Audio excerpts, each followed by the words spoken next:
Is it a reasonable or even common request for someone to wake someone else up at 3 o'clock in the morning and ask them to cook a meal? Hey, either way, Erica, if it's 3 o'clock in the morning and I want a sandwich, you gonna make Daddy a sandwich. If he wants a sandwich, you make Daddy a sandwich. If we walking up to the car and I don't open your car door, what do you say? open the door. You better believe it. Yeah, no, I am with you. I think So you make Daddy a sandwich. Oh, Mr. Tyrone. First gotta get freaky for you because you love the hoes. I don't care if they don't like me. I came here to stunt. Yeah. I don't care if they don't. What's good, everybody? If you're a first time viewer of my content and of this video, make sure you like the video and subscribe to my YouTube channel. If you're a first time subscriber or viewer, turn on your notifications, all the other good stuff. As we get into the video, we are going to be looking at the lovely Miss Erica Leshai. I have done a few videos on her. She's my Instagram crush. Low key. High key. I've also made a podcast episode to use her as an example for talking about the dark feminine energy. So that is up on my Spotify and that is also available on my YouTube. So go ahead and watch that podcast episode. Matter of fact, I'll link it at the very end of this video as well. But in this video, Miss Erica Leshai is basically downplaying, rightfully so, downplaying red pill manosphere type of content where you have men out here who are asking women some very dysfunctional and egregious questions. Without further ado, let's get into it. I saw a video of these boys asking women if their man woke them up at 3 o'clock in the morning and asked them to cook a meal, what would they do? Before we even get into answering the question, let's just analyze the question. Is it a reasonable or even common request for someone to wake someone else up at 3 o'clock in the morning and ask them to cook a meal? This is why I want us to be released from the clutches of stupid podcast questions. As a community, we discuss all sorts of situations and hypotheticals that'll likely never occur because it's entertaining. We really have to think about the ramifications of a lot of these dumb conversations. Because all the men in the comments were saying that, see, this is what's wrong with modern women because they won't serve their man. But it's like, who's going to ask somebody to do something like that in the first place? I'll be happy when thinking critically comes back in style. Because there's no trophy in feeling accomplished by being able to debate nonsense more intelligently than somebody else. Damn. See, and what usually goes on with these red pill manosphere type of content, I made a video about this a couple of years ago, that they like to make a narrative and create a narrative about women of today. Now, I personally love modern day women because modern day women are the same women from a century ago. So you claim that there are so many good women's back in the day. Well, if you was to ask the men of that time about the women of that age, they would probably say some of the same things that you're probably saying right now. Now, does that discredit the women of yesterday or the women of a century ago? No. Does that credit what you're saying about the women of today? No. Everybody has a different perspective of life. And how you perceive life and how you visualize life is your own reality. I was talking with one of my female friends about how, like, she was telling me, like, men don't know how to please women in bed. I said, do you know every man? She said, no, I don't have to know. Yeah, I just don't know. Based on what? Every girl that I know, But there's some women out here who are out here getting laid out.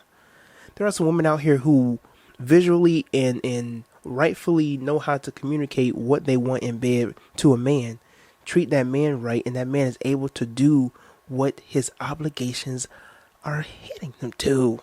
I was talking with one of my friends and she was telling me how men don't know how to pleasure women. And I said, well, do you know every man? I don't have to know every man. Every woman that I know, every woman that I talk to, every man, every woman that has ever had an experience with a man, 9 out of 10 of the time, he don't really care about her body. He only cares about his. I said, well, it looks like your echo chamber has something in common that you have. Poor communication and poor taste in men. There are some women out here who are out here getting laid out, back blown out. The yammy whammies are buttered up. Women out here who are springs, whales, ice cream sundaes. All right, they glazing like a Krispy Kreme donut. Why? Because they knew how to communicate with their men about what they wanted in bed.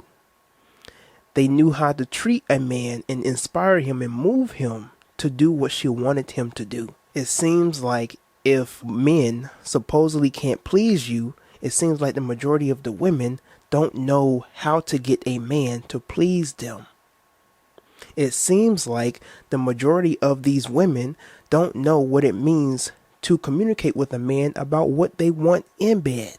He should already know. He already needs to know what I like. That is what you call delusional. How is a man supposed to know what you like in bed? Is he supposed to be a natural sex guru? Really think about this. Women are more likely to orgasm with other women. So you're rainbow? What type of logic is that? So you mean to tell me that a man knows how to suck ding-a-ling better than a woman because they know what pleasures a man? Like, listen, you're not going to find a scapegoat for this. Anyways, let's get back on topic. When it concerns the basis of red pill manosphere content, you're going to have a lot of these men out here who are going to try and convey a message that fits their narrative and that benefits them in the long run for their content, for their money, and for their network. So they have to continuously convey to you a negative stereotype about the women of today.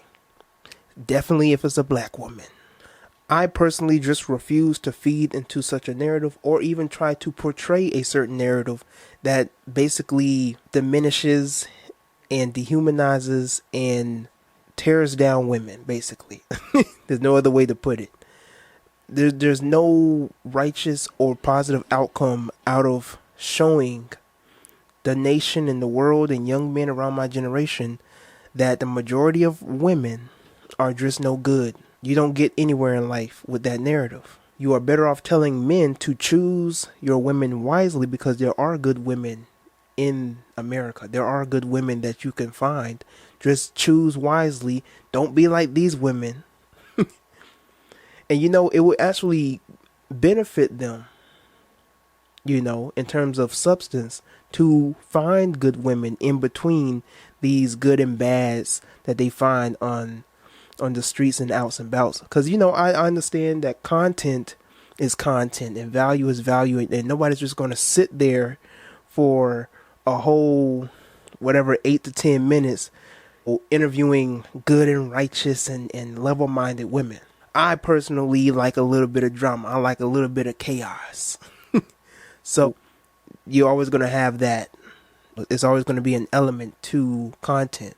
At the same time, the message, though, is what needs to change, right? Because along with the message, you're also going to narrate or convey a certain visualization that isn't true, or rather subjective. But y'all let me know how y'all personally feel about this respectfully in the comments below. Let me know how you personally feel about this topic and the conversations at hand. Don't forget to like the video. Check out the videos at the end of this video.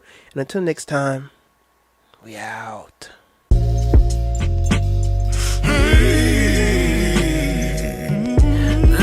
as I got good black women in the squad, I got all